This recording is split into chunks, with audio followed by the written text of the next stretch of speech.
कि एक शख्स जो जिसका मानसिक संतुलन ठीक नहीं था, यानी कि वो पागल था, उसको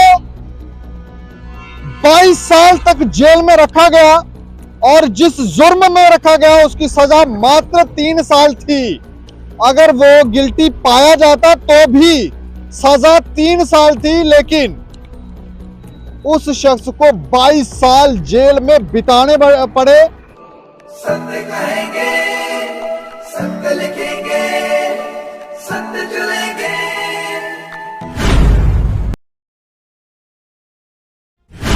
नमस्कार दोस्तों, मैं हूं दीपक सिंह, दैनिक क्षण समाचार से। धारा 370 हटने से पहले पुलिस डिपार्टमेंट के कुछ अधिकारी किस तरह से काम करते थे वो आज हम आपको बताने जा रहे हैं। धारा 370 से पहले यहां पर आतंकवाद जम्मू कश्मीर के अंदर चरम पर था और कुछ इस तरह की भी जानकारियां, इस तरह की भी खबरें बीच में बाहर आई कि यहां पर अपनी पावर का मिसयूज कर जो लोग आतंकवादी नहीं है उनको आतंकवादी बताया जा रहा है और सरकार से पैसा भी ऐंठा जा रहा है। इस तरह की कुछ पहले खबरें आई थी, कुछ मूवीज भी इसके ऊपर बनी, लेकिन जो आज हम आपको खबर सुनाने जा रहे हैं वो सुनकर आप हैरान हो जाएंगे कि एक शख्स जो जिसका मानसिक संतुलन ठीक नहीं था, यानी कि वो पागल था, उसको 22 साल तक जेल में रखा गया और जिस जुर्म में रखा गया उसकी सजा मात्र 3 साल थी। अगर वो गिल्टी पाया जाता तो भी सजा 3 साल थी, लेकिन उस शख्स को 22 साल जेल में बिताने पड़े।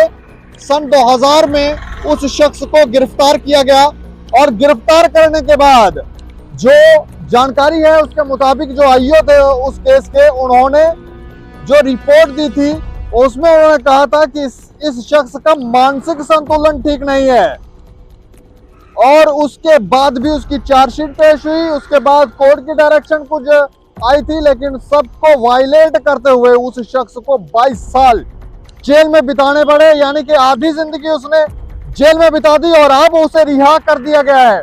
उस शख्स की तस्वीरें हम आपको बताने जा रहे हैं, पूरा मामला क्या है वो भी बताने जा रहे हैं कि ये मामला क्या है, और फिर एडवोकेट से भी बात करेंगे।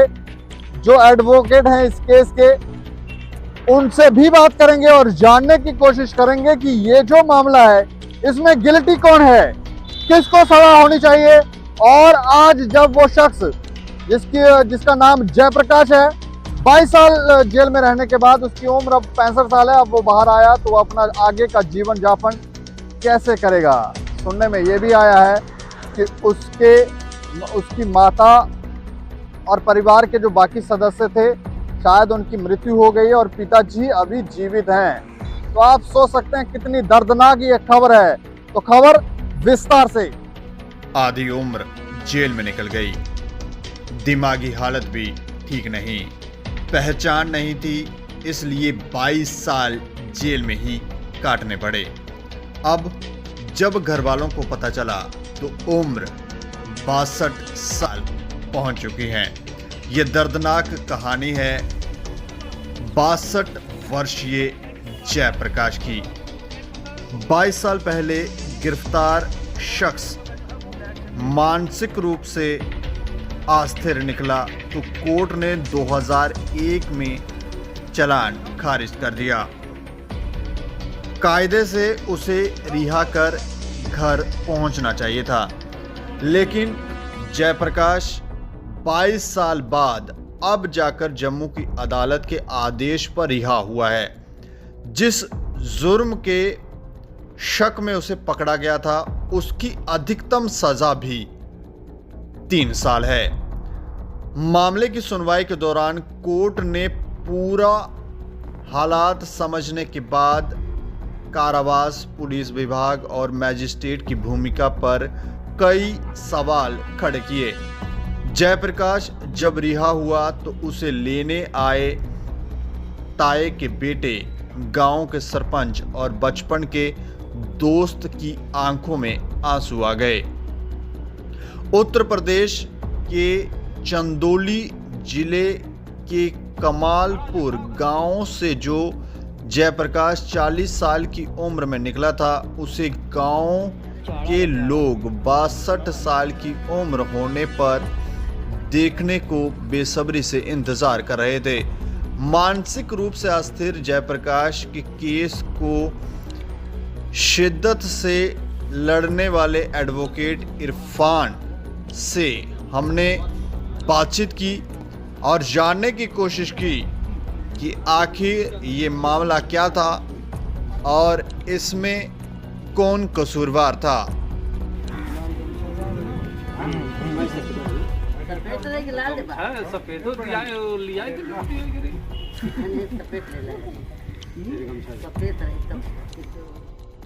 आधी जिंदगी जेल में बिताने के बाद जयप्रकाश जो है वो घर में पहुंच गए हैं, लेकिन ये आधी जिंदगी जिन लोगों की वजह से खराब हुई, जिस डिपार्टमेंट की वजह से खराब हुई, क्या उनको भी कोई सज़ा मिलनी चाहिए या नहीं।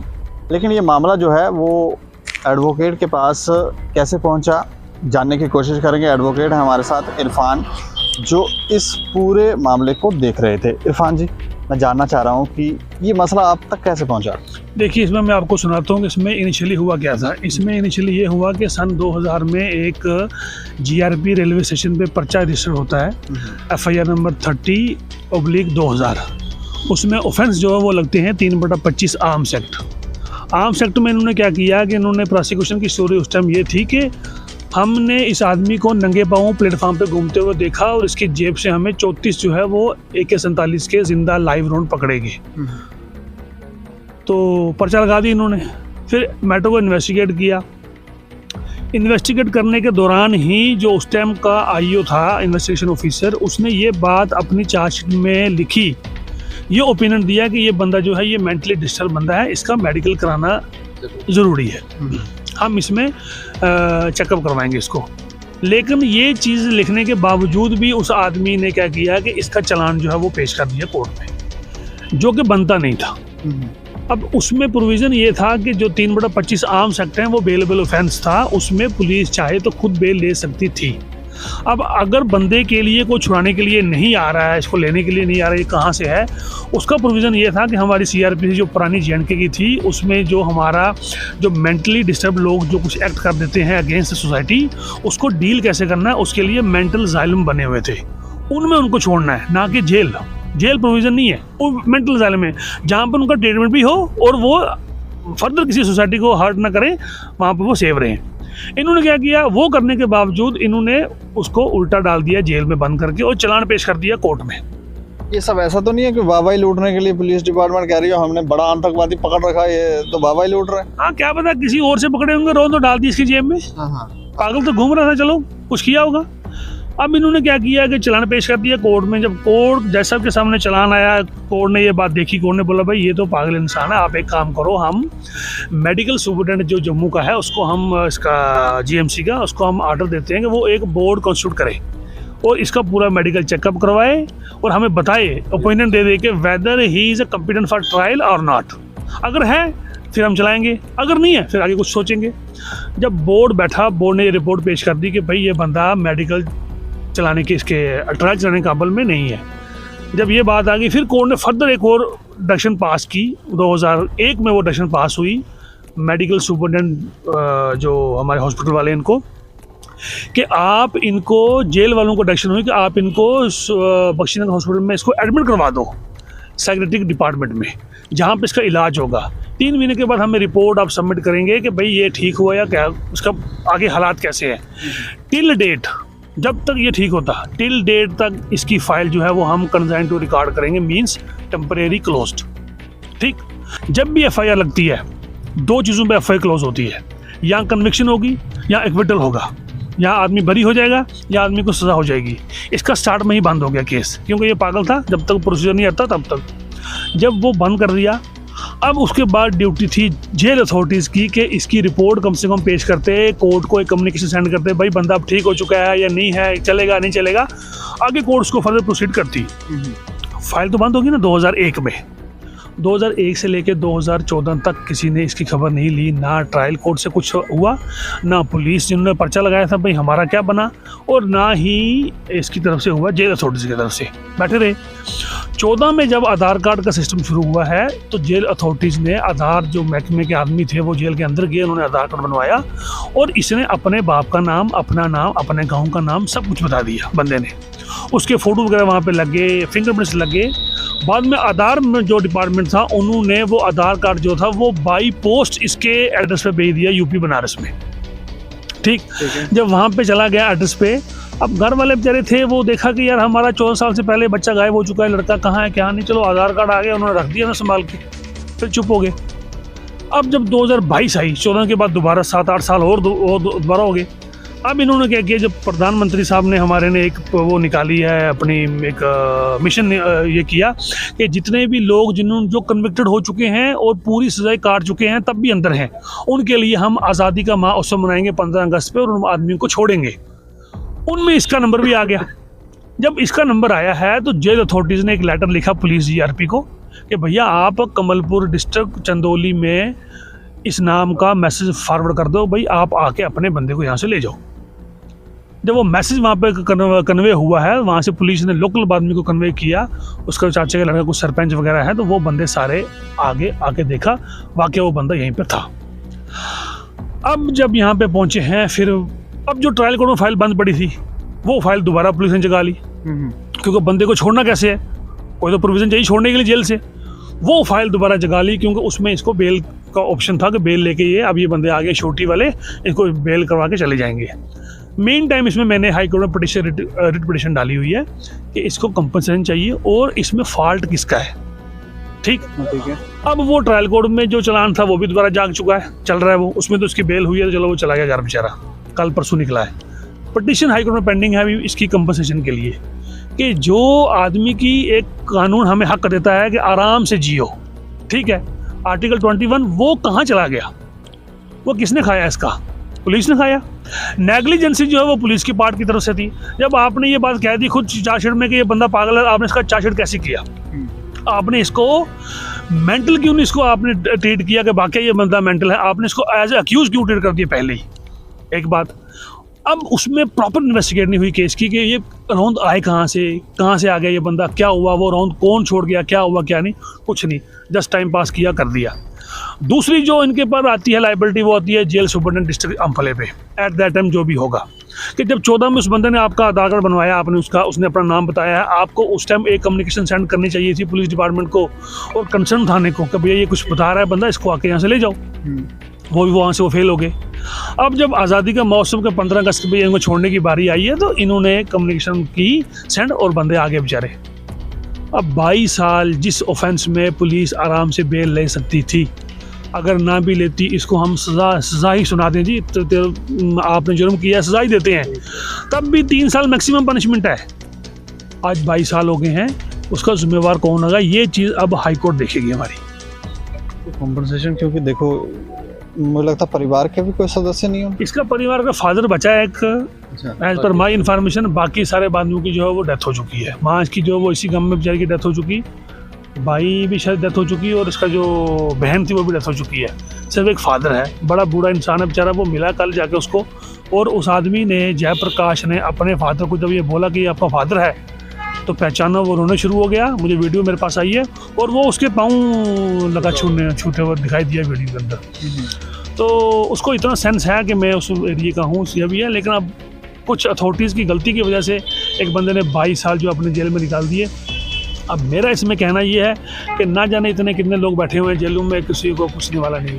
पुलिस डिपार्टमेंट की गलतियों के कारण, बिल्कुल पुलिस महकमे की गलती की वजह से, जिन्होंने इन्वेस्टिगेट प्रॉपर नहीं की मैटर को और उसको एज ए अक्यूज ट्रीट किया, जो कि बंदा पागल था। खुद आप कहते हो पागल है, फिर आपको उसको अक्यूज कैसे बना रहे हो? तो फिर उन लोगों को भी दंड मिलना चाहिए जिन लोगों ने ये गलती। जो बंदे रिटायर हो चुके हैं एट दैट टाइम के, मेरे आइडिया में जब कंपनसेशन के यहाँ डिसाइड होगा, जो इंक्वायरी बैठेगी उनका भी इंक्वायरी होगी उनके केस में भी, कैसे आपने किया, आपने चलान कैसे किया, जाइलम में क्यों नहीं इसको छोड़ा, CRPC क्या कहती थी हमारी कि आपको कैसे डील करना है मेंटल आदमी को अगर वो कोई एक्ट कर दे, तो वो चीज़ें उन्होंने फॉलो नहीं की। जस्ट एक एज ए नॉर्मल अक्यूज जैसे पकड़ के वो कर दिया, उससे काम नहीं चलेगा ना, वो गलत हो गया है। तो उसकी वजह से आदमी ने 22 साल काट दिए बिना किसी मतलब के। 65 साल उम्र हो गई है, तो आगे का जीवन यापन करने के लिए कोई कंपनसेशन जैसे आप कह रहे हैं तो वही मिलेगी? उसी के पीछे मैं लगा हूँ हाई कोर्ट में। वो पिटीशन अभी अब ये रिप्लाई फाइल कर रहे हैं उसमें, जेल अथॉरिटीज़, पुलिस डिपार्टमेंट जो भी है, ये रिप्लाई फाइल करेंगे अपना। जब रिप्लाई फाइल करेंगे पिटीशन में आर्डर हो जाएगा, जो भी आर्डर होगा। तो मुझे लगता है जहाँ तक तो हमारे हक में ही आर्डर होगा, ऐसी बात नहीं है, क्योंकि जो भी फॉल्ट है वो इनकी तरफ से है। हर चीज़ हमने साथ में लगाई है कोर्ट के दिखाने के लिए। और इवन का जो कोर्ट ने पहला आर्डर पास किया उसमें कोर्ट ने खुद सॉरी फील किया है on the behalf of police authorities, jail authorities और हमारी जो लोअर जुडिशरी है उनकी तरफ से। हाई कोर्ट ने ये बात सॉरी फील किया है कि गलती तो किसी से हुई है। यहाँ तो मैजिस्ट्रेट ने प्रॉपर उसको ट्रीट नहीं किया कि भाई कैसा करना था। यहाँ तो जेल पुलिस वाले कहीं से रह गए, यहाँ तो फिर वो रह गए। अब मेरा इसमें ये कहना था कि अगर पुलिस ने गलत काम किया करके उसको बेचारे को अंदर कर दिया प्रॉपर इन्वेस्टिगेशन के, तो एक बंदा बेचारा एक छोटी सी गलती की वजह से 22 साल लंबी ज़िंदगी गुजार के यहाँ से कल गया है वो। और जब अगर वो मेंटली ही है तो 22 साल में वो ठीक हो सकता था अगर वो बाहर रहता। चलिए शुक्रिया हमें जानकारी देने के लिए। Thank you very much. आप ये सोच सकते हैं कि जयप्रकाश ने अपनी जिंदगी किस तरह से जेल में बिताई होगी। सुनने में बीच में यह भी आया था कि जयप्रकाश जेल में चीखा चिल्लाया करता था, उसका मानसिक संतुलन ठीक नहीं था। इस दौरान उसका इलाज हो सकता था, साइकेट्रिस्ट हॉस्पिटल में रखा जा सकता था, उसे पूछा जा सकता था कि वो कहां से आया है, क्या जानकारी, ये राउंड जो उससे मिले वो कहां से आए उसके पास। उसका मानसिक संतुलन ठीक नहीं था। हो सकता है किसी ने जानबूझ के उसके जेब में या बैग में वो राउंड डाले और उसको फंसाया। और पुलिस डिपार्टमेंट ने भी शायद अपनी वाहवाही, पुलिस डिपार्टमेंट के कुछ अधिकारियों ने अपनी वाहवाही लूटने के लिए उसको शायद अपना मोहरा बनाया और प्रमोशनें भी ली होंगी। ना जाने ये लोग क्या कर रहे थे। लेकिन जेल से बाहर आने के बाद जिंदगी कैसी होती है वो आप सोच सकते हैं। कई इस तरह की भी जानकारियां आती हैं कि जब लोग अपनी सजा काटने के बाद जेल से बाहर आते हैं, क्योंकि बाहर बहुत सारी चीजें बदल गई होती हैं, लोगों का जीवन यापन का तरीका बदल गया होता है। और बाहर अंदर तो आदमी फिर भी रिलैक्सेशन के साथ जी सकता है, क्योंकि खाना तो कहीं ना कहीं वहां पे मिलता ही है। लेकिन बाहर तो कमाना पड़ेगा, अगर आप कुछ करेंगे नहीं आपको खाना मिलेगा नहीं। तो ऐसे में कई इस तरह की भी जानकारियां आती हैं कि लोग सुसाइड कर लेते हैं। लोग बाहर, लोग जब कोई जेल से आता तो उसको ताने मारते हैं, उसके पास कोई रास्ता नहीं मिलता। और क्योंकि उस पर टैग लगा होता है, वो जेल में रह के आया है, तो लोग उसे जज करते हैं, उसे काम देते नहीं। लेकिन जयप्रकाश तो उसका तो मानसिक संतुलन ही ठीक नहीं है। आप सोच सकते हैं कि अब वो अपना जीवन कैसे व्यतीत करेगा। इस पूरे मसले के ऊपर जो भी दोषी हैं, जो भी लोग दोषी हैं, उनको भी सजा होनी चाहिए। और जितनी सजा हमें लगता है जयप्रकाश ने जितनी सजा जयप्रकाश को दी गई है उससे दुगनी सजा उन लोगों को होनी चाहिए। और उनके खाते से भी सैलरी जो है वो काट कर उसको मिलनी चाहिए। अगर ऐसा हो तो शायद जयप्रकाश जो है वो अपना आने वाला जीवन जो है वो संतुष्टि से जी पाएगा। लेकिन कुछ और बातें हम आपको बताना चाहेंगे कि जेल के अंदर इस तरह की भी जानकारी है कि जेल के अंदर कुछ ऐसे लोग हैं जिनकी चार्जशीटें ही पेश नहीं हुई, और वो लोग जिस